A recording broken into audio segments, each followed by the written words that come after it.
Hey everyone, welcome back to the channel, and today I'm going to be showing you all the little small imperfections about the Venom Motorsports E-vader. And now just a little bit else about the bike is that it is labeled as a 2000 watt hub motor and at 74 volts I think it is. But I think when you fully charge it, it actually goes up to 284, but I'll show you all that stuff later. Alrighty, well, let's get started. Let me show you everything that came a little bit wrong with the bike. And it's not like where it's really bad, but you can actually take care of it. And I'm going to show you something that you could use to actually clean all of the scuff marks and stuff like that I found on my particular one. You may not have it for your bike, but it did come on my bike. Alright, so let's get started. Let's start from the front wheel fender and kind of work our way back to the back. Alright, so I'm going to go mobile with this one. Alright, so I got my flashlight. So if you could see right here, there are some scratch marks. I'm not really too worried about it, as I could probably fix it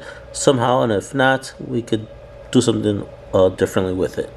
Other than that, you could see right there is a marking of some sort, which hopefully with the method I'm thinking about, we'll be able to remove that. Alright, so that's that. Another imperfection I would say are the front shocks. Now when I get on the bike, you could see that it sags once I sit down. And you can see it sags quite a lot. It shouldn't have sagged that much when I sit on it. When you sit on a bike, of course, it's going to sag a little bit, but this is a little bit much. So I may have to take out the shocks. Unfortunately, these shocks are not adjustable, but I'm going to see what I could do. Maybe there's some oil missing, or maybe I need to put a little bit more stiffer oil in the shock tubes. So I may have to take them apart and maybe do a little bit of maintenance. And if I do, don't worry, I will have a video for you guys.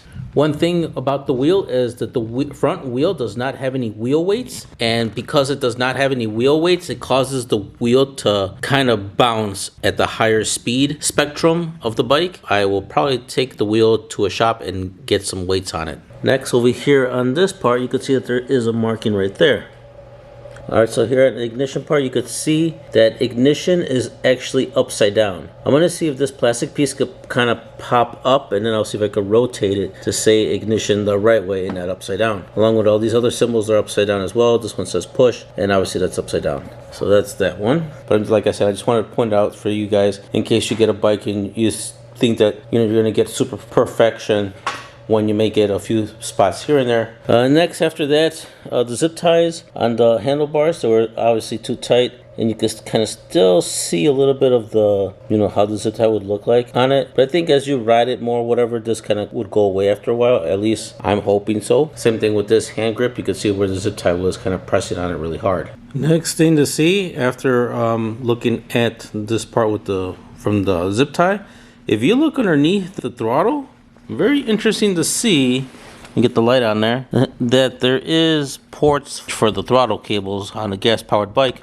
but because this is electric and it uses a whole different system, they just have the ports there open. So I'm gonna see if I could probably go to the hardware store, maybe find some plugs so I could plug up those holes, so therefore no debris and stuff kind of gets in there. And surprisingly, they are threaded. If you guys could see in there, they are threaded. After that, there is a few, looks like kind of dirty a little bit. So a little marking there. See right there, a little bit of dirt right there. And now this is not dirt of me riding, this is just how it came. A little bit over here, kind of hard to see with the camera, but for sure you can see this one right here with the camera. So it's right there. That humming noise, you hear it, that's actually the charger. So a little bit of dirt right there. After that, now this part over here on the seat, it's actually starting to go away, but the crease of where the strap was actually pressed down really hard. So you still could kind of see it a little bit, but now it's starting to go away a little bit more as I sit on it more. And now this is just the wrinkles of the fabric. I'm not sure why it's getting all wrinkly over here. That's that. Other than that, this is not an imperfection, but this is just pretty cool that the keyring part has a blue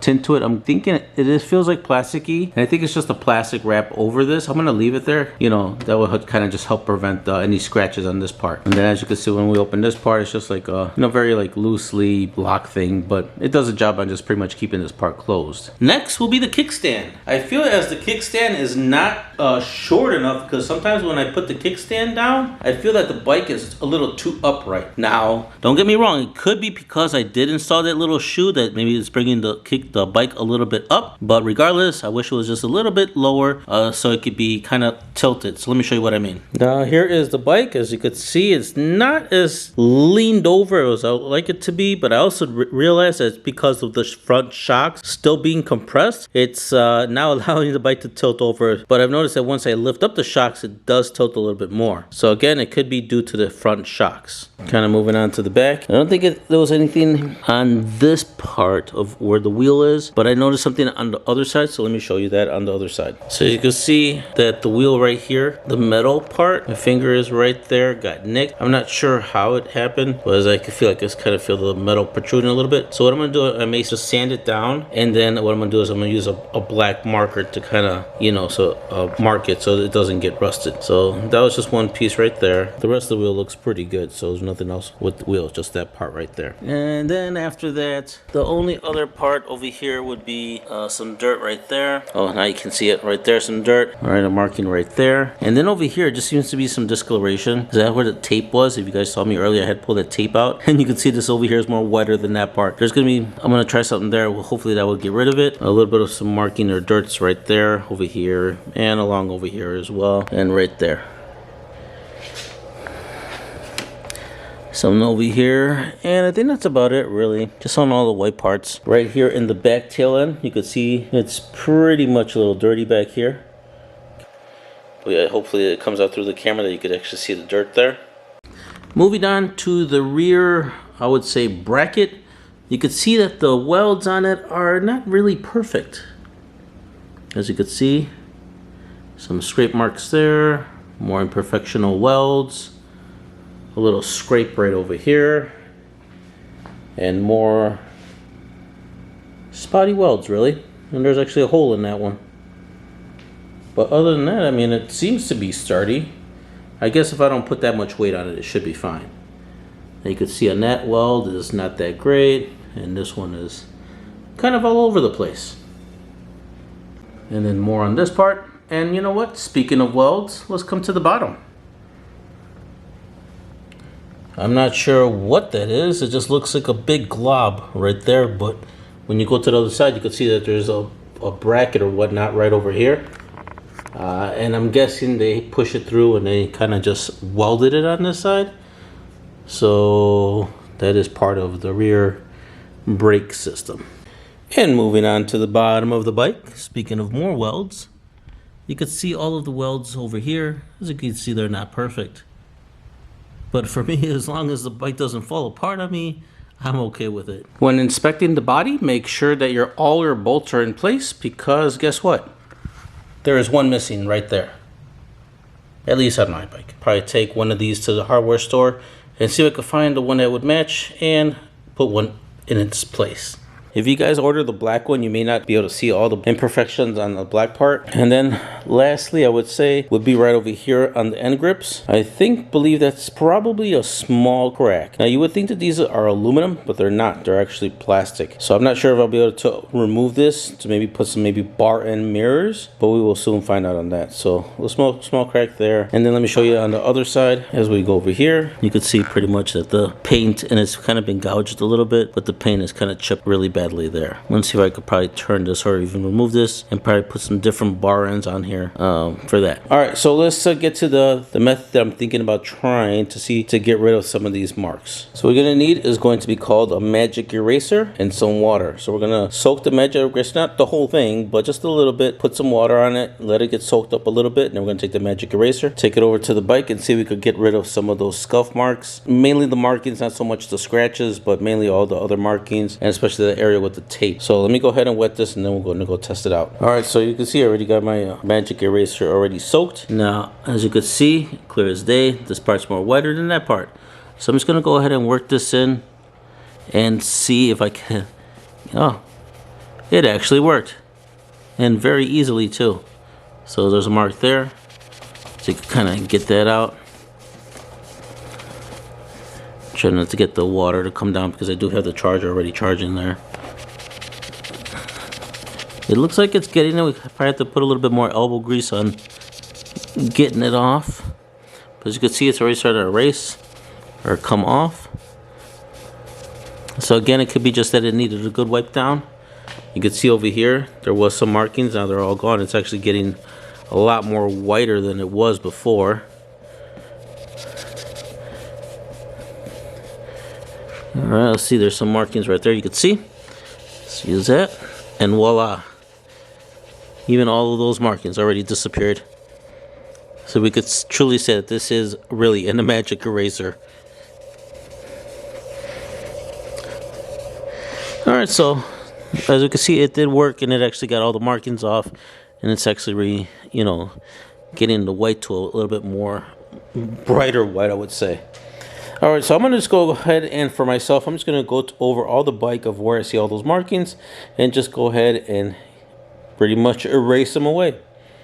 So hopefully this tip works out for you guys. If you got the white version of the bike, it's not a very shiny white. I would say it's more of a flat, plasticky kind of white. Just be mindful on that. So in this next part, guys, I wanted to show you underneath the E-vader.